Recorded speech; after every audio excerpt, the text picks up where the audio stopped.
3400 ईसा पूर्व गोदावरी नदी के समीप भारत। अपने लंबे कसे हुए और मजबूत शरीर को झुकाते हुए राम नीचे को हुए। अपना वजन दाहिने घुटने पर डालते हुए उन्होंने धनुष को मजबूती से थामा, बाण को सही जगह लगाया। लेकिन वह जानते थे कि कमान को पहले से ज्यादा नहीं खींचना है। वह अपनी मांसपेशियों पर तनाव नहीं डालना चाहते थे। उन्हें सही समय का इंतजार था। हमला अकस्मात होना है। दादा वह जा रहा है, लक्ष्मण ने अपने बड़े भाई को फुसफुसाते हुए कहा। राम जी ने कोई प्रतिक्रिया नहीं दी। उनकी आंखें शिकार पर टिकी हुई थी। हल्की हवा उनके उन बालों को हिला रही थी जो सिर पर बंधे जूड़े में आने से रह गए थे। उनकी अस्त व्यस्त रोएदार दाढ़ी और सफेद धोती हवा के साथ साथ ताल मिला रही थी। राम ने हवा की दिशा को समझते हुए कोण को सही किया। उन्होंने शांति से अपना सफेद अंगवस्त्र अलग किया, जिससे उनके सावले धड़ पर युद्ध के विजय निशान दिखने लगे। लक्ष्य भेदते समय अंगवस्त्र मध्य में नहीं आना चाहिए। हिरण अचानक निस्तब्ध हो गया। शायद उसे अनहोनी का आभास हुआ होगा। असहजता से पैर घसीटते हुए उसके हांफने की आवाज राम सुन सकते थे। कुछ पल बाद वह फिर से पत्तियां चबाने लगा। उसका बाकी झुंड थोड़ी ही दूरी पर था, जो घने जंगल की वजह से दिखाई नहीं दे रहा था। प्रभु परशुराम की कृपा से उसने अपने आभास पर ध्यान नहीं दिया। लक्ष्मण ने धीरे से कहा, प्रभु प्रभु ने आज हमारे बढ़िया भोजन का इंतजाम कर दिया। चुप रहो। लक्ष्मण खामोश हो गए। राम जानते थे कि इसे मारना जरूरी है। लक्ष्मण और सम राम अपनी पत्नी सीता के साथ पिछले 10 दिनों से जंगल में भटक रहे थे। मलयपुत्र प्रजाति के कुछ और भी लोग अपने सरदार जटायु के नेतृत्व में उनके साथ में थे। जटायु ने ही किसी अनहोनी की आशंका से उनके पिछले स्थान को छोड़ने को मजबूर किया था। शूर्पणखा और विभीषण से हुई चिंताजनक मुलाकात का कुछ तो परिणाम आना ही था। आखिरकार वे लंका के राक्षस राजा रावण के सहोदर थे। रावण निश्चित रूप से उस अपमान का बदला लेगा। लंका का शाही खून व्यर्थ नहीं जाएगा। दंडकारण्य से पूर्व होते हुए घने दंडक वन में वे गोदावरी नदी के साथ साथ सफर कर रहे थे। उन्हें यकीन था कि सहजता से उनके स्थान की पहचान करना संभव नहीं होगा। नदी से ज्यादा दूर रहने का मतलब है कि वे शिकार का मौका गंवा देते। रघु के वंशज, रघुकुल के दीपक, अयोध्या के राजकुमार राम और लक्ष्मण क्षत्रिय थे। वे कंदमूल खाकर ज्यादा दिन तक गुजारा नहीं कर सकते थे। हिरण स्थिर था, कोमल पत्तियों को चरने की खुशी में खोया हुआ था। राम जानते थे यही वो पल था। बाएं हाथ में पकड़े हुए धनुष की कमान को उन्होंने दाहिने हाथ से खींचा, लगभग अपने अधरों तक। कोहनी को ऊंचा उठाया, जमीन के समांतर, ठीक वैसे ही जैसे उनके गुरु महर्षि वशिष्ठ ने उन्हें बताया था। कोहनी कमजोर है, इसे ऊंचा करो, भार को पिछली मांसपेशियों पर डालो, पीठ मजबूत होती है। राम ने कमान और थोड़ा खींचा और फिर तीर छोड़ दिया। भाले की तेजी से तीर पत्तों के बीच से होते हुए हिरण की गर्दन में जा धंसा। वह उसी क्षण खत्म हो गया। फेफड़ों में भरे खून की वजह से वह जरा मिमिया भी नहीं पाया। मांसल शरीर के बावजूद लक्ष्मण पूरी तेजी से उस ओर बढ़ गए। चलते चलते ही उन्होंने अपनी कमर की पेटी से कटार निकाल ली। पल भर में ही वह हिरण के पास पहुंच गए और उन्होंने पूरे बल से वह कटार उनके दिल को भेदते हुए पसलियों में उतार दी। हे निर्दोष जीव, तुम्हारी हत्या के लिए मुझे क्षमा करना। उन्होंने शिकारियों द्वारा कही जाने वाली प्राचीन क्षमा को दोहराते हुए स्नेह से उसके सर पर हाथ फेरा। तुम्हारी आत्मा को पुनः जीवन मिले और तुम्हारा शरीर मेरी आत्मा का पोषण करे। जब तक लक्ष्मण तीर बाहर निकाल रहे थे, राम भी वहां आ पहुंचे।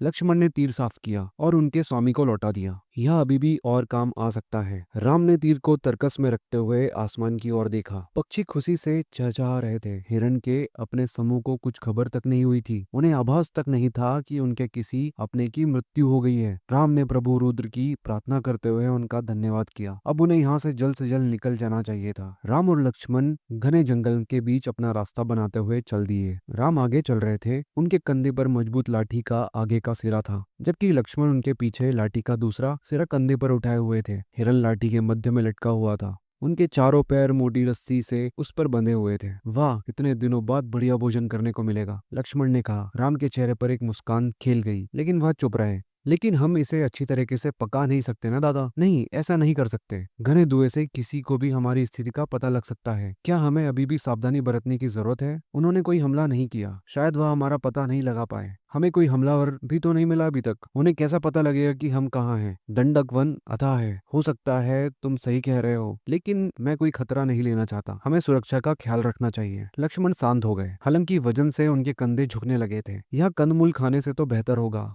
राम ने बिना पीछे मुड़े कहा। यकीनन लक्ष्मण ने सहमति जताई। भाई खामोशी से चलने लगे। दादा कुछ तो गड़बड़ है, समझ नहीं आ रहा क्या, लेकिन कुछ तो गड़बड़ है। शायद भरत दादा। लक्ष्मण, राम ने सख्ती से डांटा। भरत राम के अनुज थे। उनके पिता दशरथ ने राम को वनवास दिए जाने के बाद उन्हें अयोध्या का युवराज घोषित कर दिया था। दूसरे अनुज शत्रुघ्न और लक्ष्मण जुड़वा थे। लेकिन अपनी भ्रात भक्ति के चलते वे अलग हो गए। शत्रुघ्न भरत के साथ अयोध्या में ही रुके, जबकि लक्ष्मण ने बेझिझक भाई राम के साथ असहनशील। लक्ष्मण को भरत पर भरोसा करने के राम के फैसले पर संदेह रहता था। उन्हें लगता था कि अपने आदर्शवादी भाई को भरत की छिपी राजनीति के बारे में आगाह करना उनका कर्तव्य था। जानता हूँ दादा कि आप यहाँ नहीं सुनना चाहते, लक्ष्मण अपनी बात पर अडिग थे, लेकिन मुझे भरोसा है कि वह अवश्य ही हमारे खिलाफ कोई साजिश कर रहे होंगे। ठीक है, हम इसकी तह तक जाएंगे, लेकिन अभी हमें दोस्तों की जरूरत है।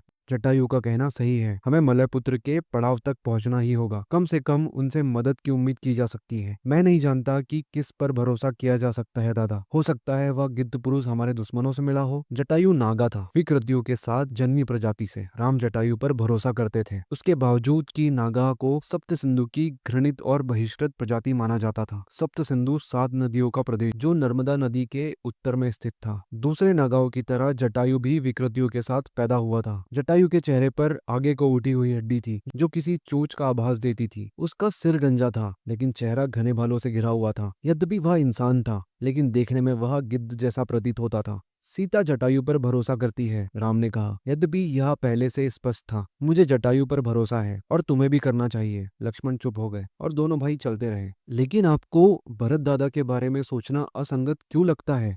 राम ने हाथ उठाकर लक्ष्मण को चुप रहने का इशारा किया। सुनो, लक्ष्मण ने कानों पर जोर दिया। उनकी रीढ़ में एक सिरहन सी दौड़ गई। राम ने मुड़कर लक्ष्मण की ओर देखा।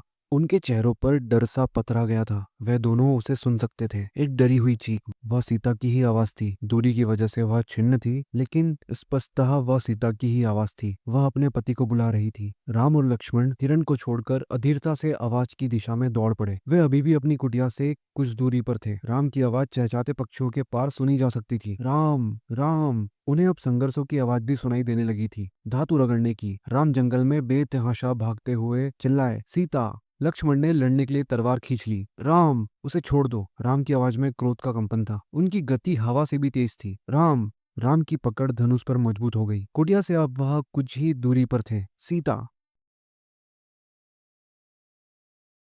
दोस्तों, अगर आपको हमारी ऑडियो बुक और एक्सप्लेनेशन पसंद आते हैं और आप चाहते हैं कि हम इससे और बेहतर क्वालिटी में बना सके, तो आप हमें सपोर्ट कर सकते हैं। आपका छोटा सा सहयोग हमारे लिए बहुत बड़ा सहारा होगा।